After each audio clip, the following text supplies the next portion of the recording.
I'm John Lonius. Welcome to The Room. The Room gives you access to Geniecast's top thought leaders, authors, entrepreneurs, business coaches, sports celebrities, and much more. Our guests will share ideas and concepts that you may use to better your organization and propel your teams. Today, our guest is Doug Lipp. Doug is a distinguished international consultant, 8-time author, and former head of training at the world-renowned Disney University. His latest book is the best-selling Disney U, How Disney University Develops the World's Most Engaged, Loyal, and Customer-Centric Employees.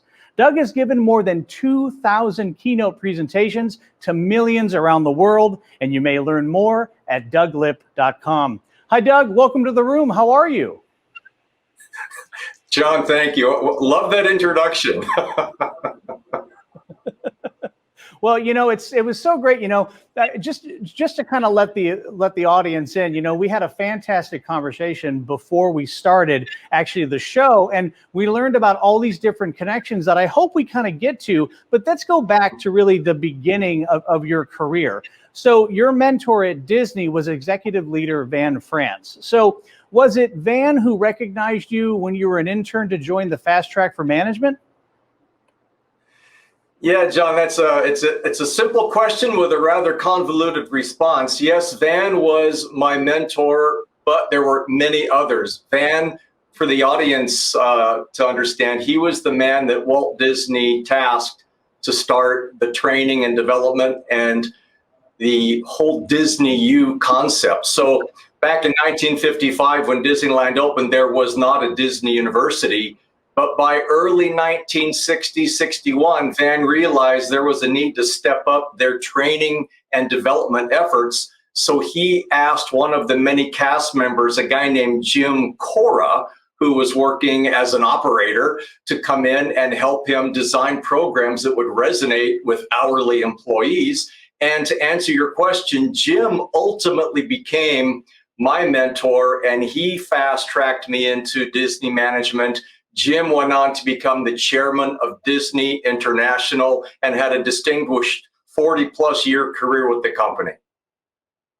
All right, so that's a great start. So when you talk about Van or Jim and their mentorship to you, how did that impact your relationship to training and development? Well, both Van and Jim had a foot in the operations world and in the employee development world. So they weren't your typical narrow-minded person who was all about just the business side, the operations side, nor sometimes to put it mildly, the head in the clouds HR executive who thinks that all training is good. They, meaning Van and Jim, had a very pointed approach to what's going to work and how are we going to get there. And they basically said, if training and development improves our show, meaning operations, we will do it. But if there is no benefit, even if the training is fun, we're not going to greenlight it. So moving from an intern, having these great mentors, you were also then an integral piece of the startup team for Tokyo Disneyland, Disney's first international theme park. What challenges did you face while implementing the Disney way to an international market?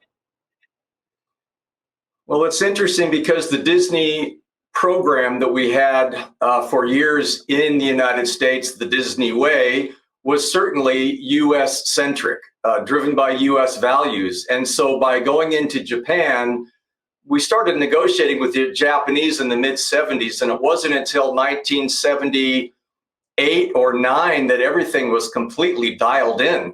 So what we found, to answer your question, was going to Japan for our very first international theme park.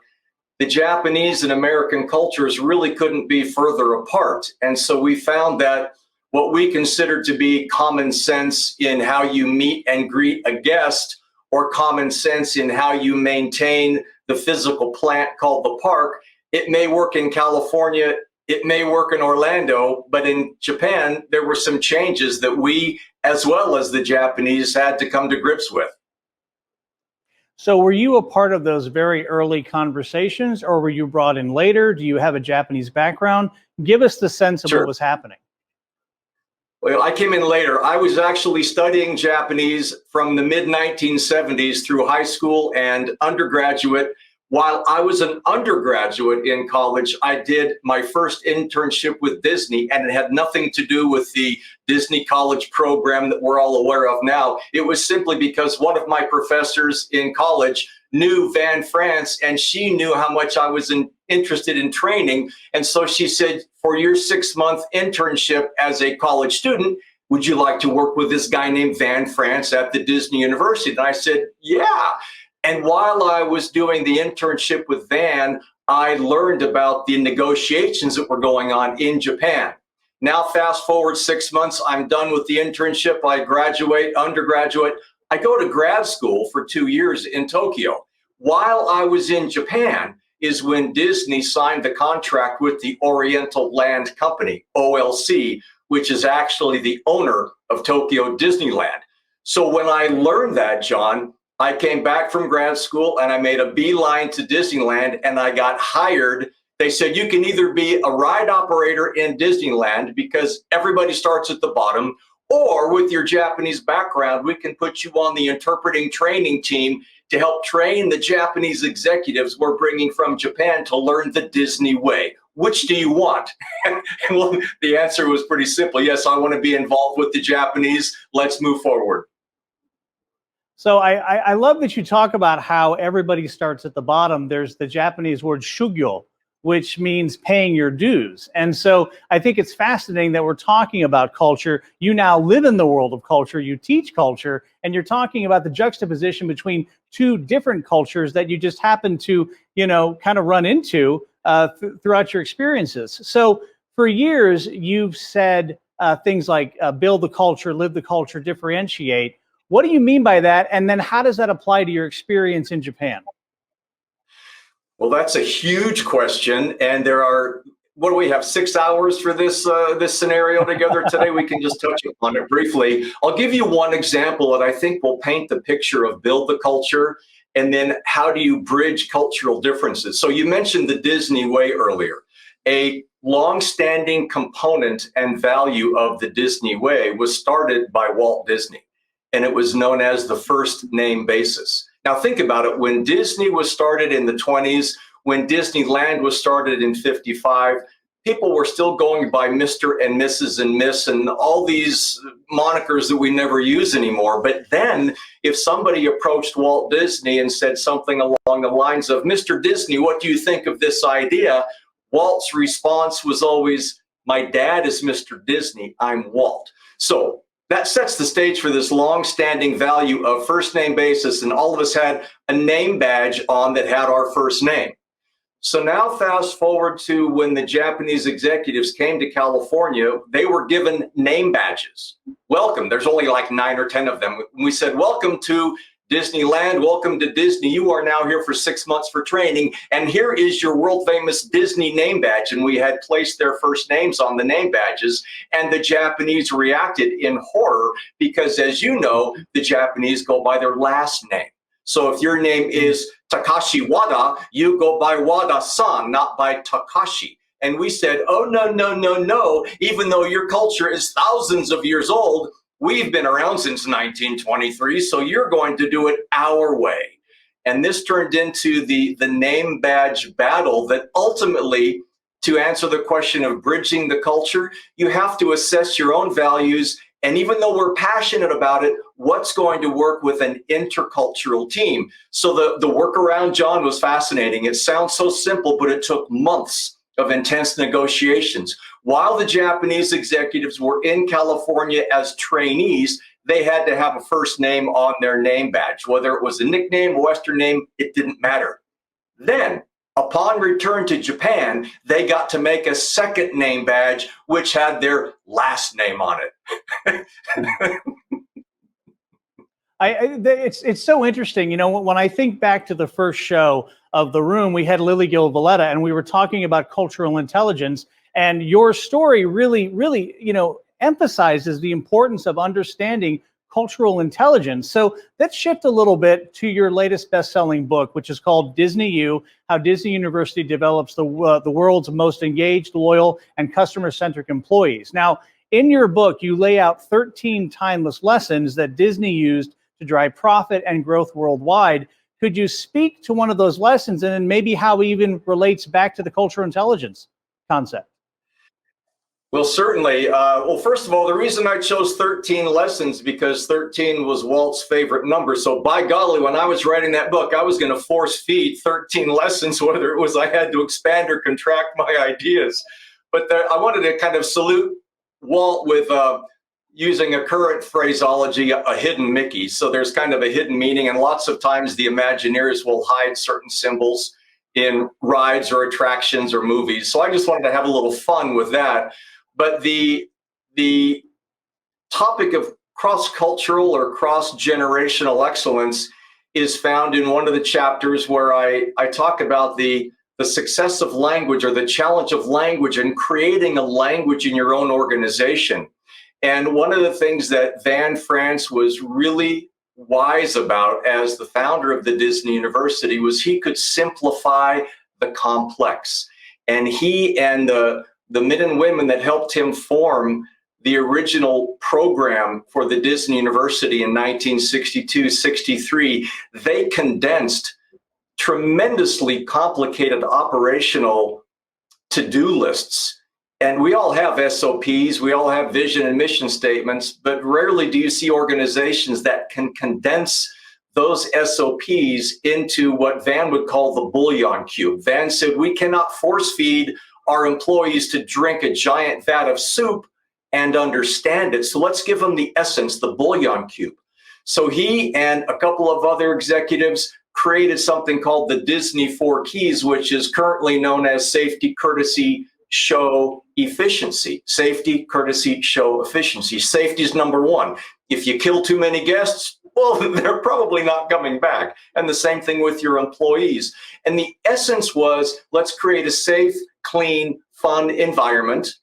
And then the least important of those four, the efficiency or the numbers, is basically your profit margin.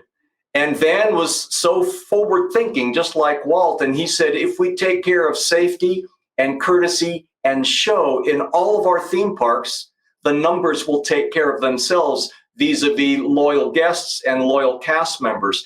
Now, to get to your cross-cultural question, yes, you can translate safety, courtesy, show, efficiency into any number of languages, and we've done so in Shanghai, China, in Tokyo, in France, in Hong Kong, but we had to let the local employee base kind of bring to life what it would look like. So, one example, in France, the concept of show, which again was one of those long-standing Disney, you got to do it this way.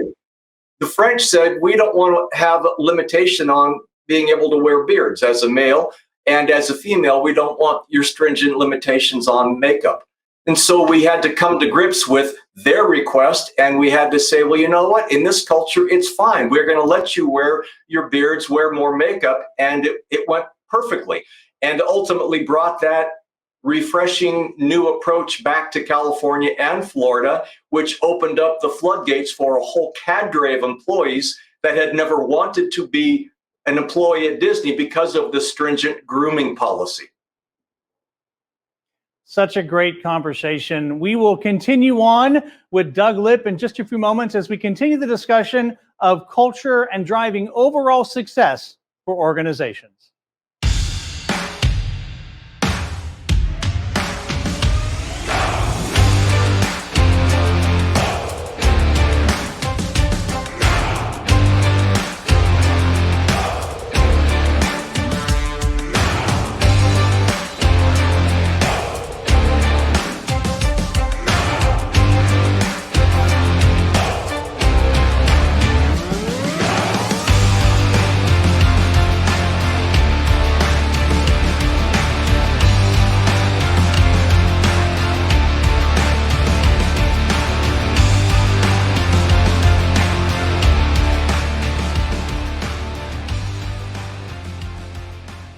We're back with Doug Lipp, international keynote speaker, consultant, and best-selling author. So my next question, with the major events of the past year, what shifts have you noticed regarding culture as we moved from an in-person work environment to now hybrid solutions? Well, certainly the opportunities to adjust and adapt that have been foisted upon us due to the pandemic are endless. And we've all had to struggle with this in a variety of ways, whether it's through virtual meeting fatigue or isolation fatigue. And certainly if you're an introvert versus an extrovert, there are a number of different ways that people process this. But one of the things that I have found is that the leaders that are great tend to be great regardless of the vehicle they have to drive. So if they were great at connecting with their employees or their staff, their constituents, their patients, their customers, if they were really good at doing that before the pandemic, I find that the pandemic as a barrier does not slow them down a whit. Whereas those who were challenged with making connection, running, engaging meetings, for example, pre-pandemic, they still run amazingly boring meetings, whether it's with Zoom or on phone calls. So oftentimes I find, unfortunately, some folks use the pandemic as an excuse for why they're not being able to do more. But I would argue that if they did kind of a rollback of how they were doing things 18 months ago, it probably wasn't a whole lot different. Well, so going back to some of the questions before the break, when we were talking about different cultures and the way you've translated that, in many ways, I feel like my experience as a leader during the pandemic is I had to learn a whole new culture where most of the time, I was communicating on screen like you and I are. So this is almost simple in a lot of ways. But what do you think will be the lasting effects on business culture following the pandemic from what you've seen? Well, we've stretched this rubber band pretty aggressively, metaphorically, and I think that it will retract a little bit, but not to its original shape. So whether it's where people go to work, where they consider home to be, and how they conduct meetings with their employees, or doctors conducting telemedicine with their patients, there's going to be a new tool in the toolbox, so to speak, that we have available to us now, given the advent of these remote meetings and the way that we can connect electronically that pre-pandemic was not as robust as it is now. So let's shift now a little bit to leadership thinking. I know you do a lot of work with leaders of all types all around the world.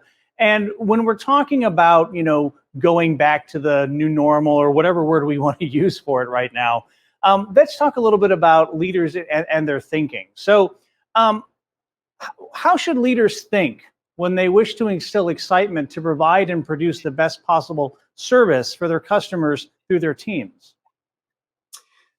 John, that's a question that I get posed in a variety of ways, and I'll answer. My essence is essentially very much informed by, as we talked about earlier, the culture of Japan and the culture of Disney. And I think that there are applications around the world for both. I'm not suggesting that it's one size fit all and that mistakes haven't been made in any of those areas.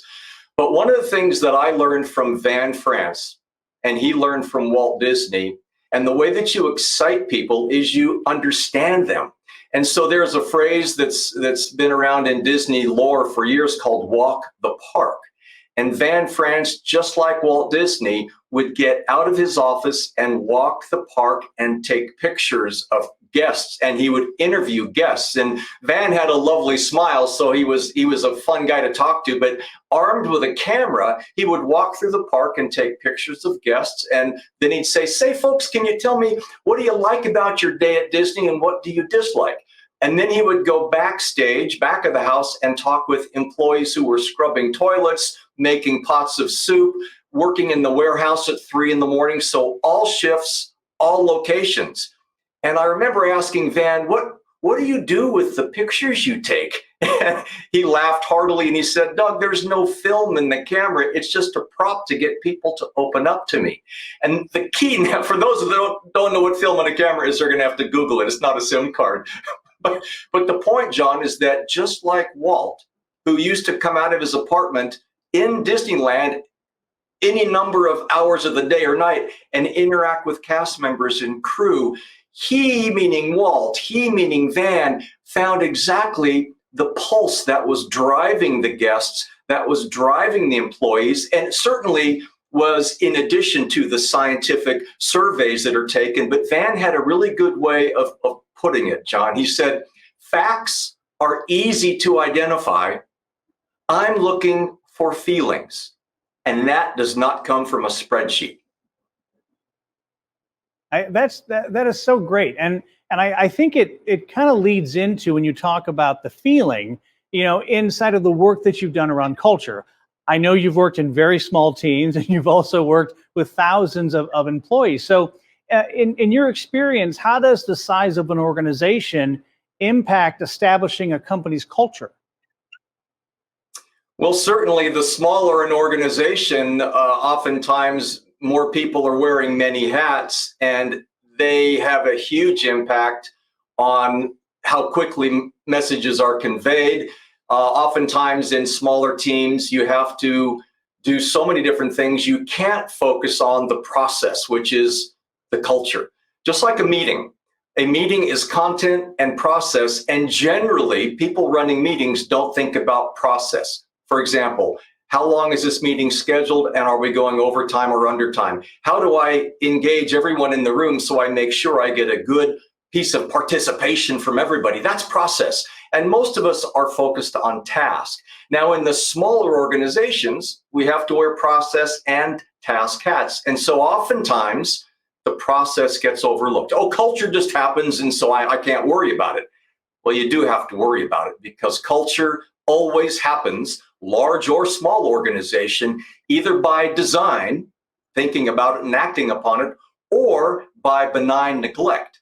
Now, on the flip side, for the large organizations, generally, they have enough staff and enough bandwidth to have a cadre of people. Maybe a chief operating officer is balanced by a chief learning officer or a chief cultural officer who can kind of have their finger on the pulse of the process.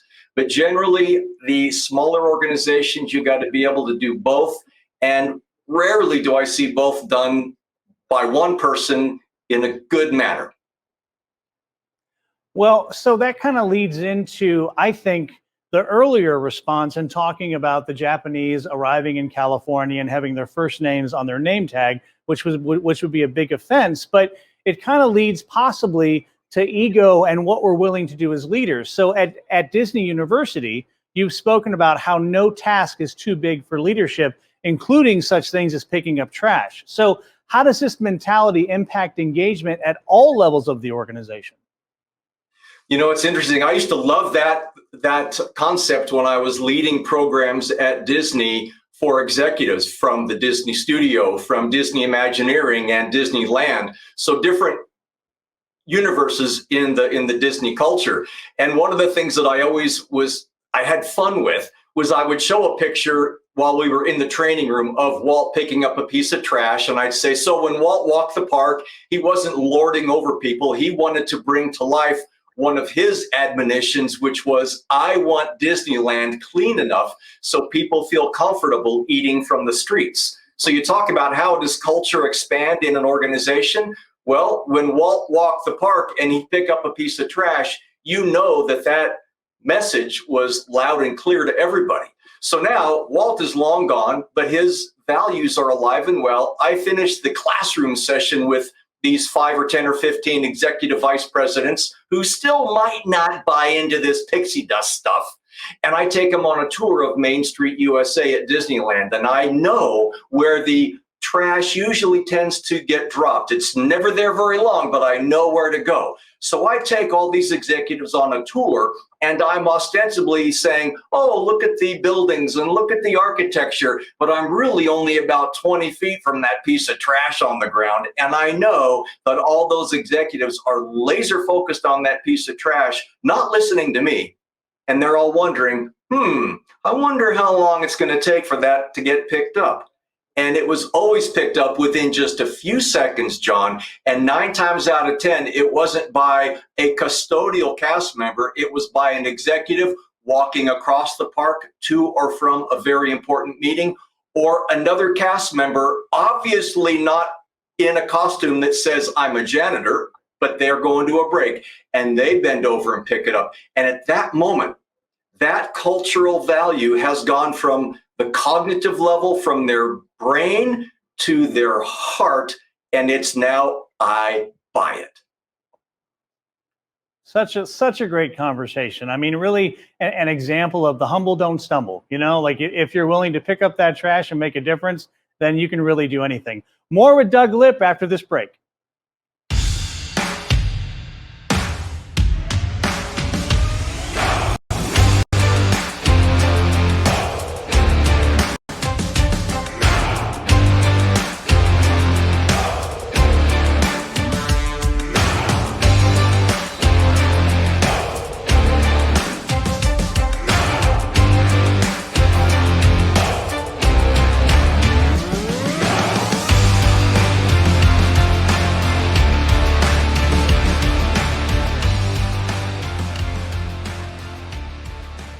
Welcome back. We're talking with Doug Lipp, international keynote speaker, consultant, and best-selling author. All right, so Doug, every week on The Room, we're going to ask our guests the same 5 questions. So Doug, as someone who has spoken to millions about creating an experience, I hope you'll appreciate how we're creating an experience for our audience around your insights. Are you ready? Let's go. All right, number 1. What do you see as the biggest opportunities that businesses aren't taking advantage of in the world today? Dealing with ambiguity in a positive way. And one of the ways that I learned this was from Marty Sklar, who was the chairman of Disney Imagineering. And he said, I always overcome ambiguity by looking at ambiguity as my friend. And again, he put it into a beautifully simple model. He said, it's like a blank sheet of paper. And I can look at a blank sheet of paper as the scariest thing in the world because I have to make the first mark on it, or I can look at it as the greatest opportunity in the world because I have the opportunity to make the first mark on it. That's great. If you could have a conversation with one person from any time or anywhere, who would it be? It has to be Walt Disney. He passed away in 1966. I was not an employee in 1966. And I would love to ask him how he would move forward given how the world has changed since he passed. So great. So appropriate. What is one book every person in business should read and why? Dale Carnegie, How to Win Friends and Influence People. I think the copyright is in the 1940s, and it's about being an engaged listener and interacting with people as opposed to asking a question that sounds like a question, but you're really not listening, nor do you care. Couldn't agree more. Number 4, what is the best piece of advice you've ever been given? I learned from a man who was a singer with Dick Van Dyke, and I asked him, what did you learn from Dick? So I kind of posed your question to the singer, and Dick Van Dyke, of course, is a famous entertainer, and his response was, Dick always goes by 2 things. He says, show up on time and be humble. Love it. Question number 5, your last question. Why is a conversation better than a lecture? Well, the presumption is if it's truly a conversation and both sides are listening, you have an opportunity to learn. But even if people are listening, do they have open minds? So the opportunities to learning are much greater with listening, but there still are plenty of roadblocks, not nearly as many as just a one-way conversation or a keynote, which is just a data dump. You know, Doug, it's been a pleasure. I got to meet you on DougLipp.com. And it's so great to actually interact with you today. So thank you for being a guest today on The Room. But what would you like to leave us with today? I'm going to have to go Japanese, and you're going to get to interpret it. So to everyone out there, ganbatte kudasai. どうもありがとうございます、友達。はい、どうぞ。こちらこそ。そうですね。Join us next week for another engaging guest that will help you transform and inspire your team. I'm John Lanius. We'll see you next time on The Room.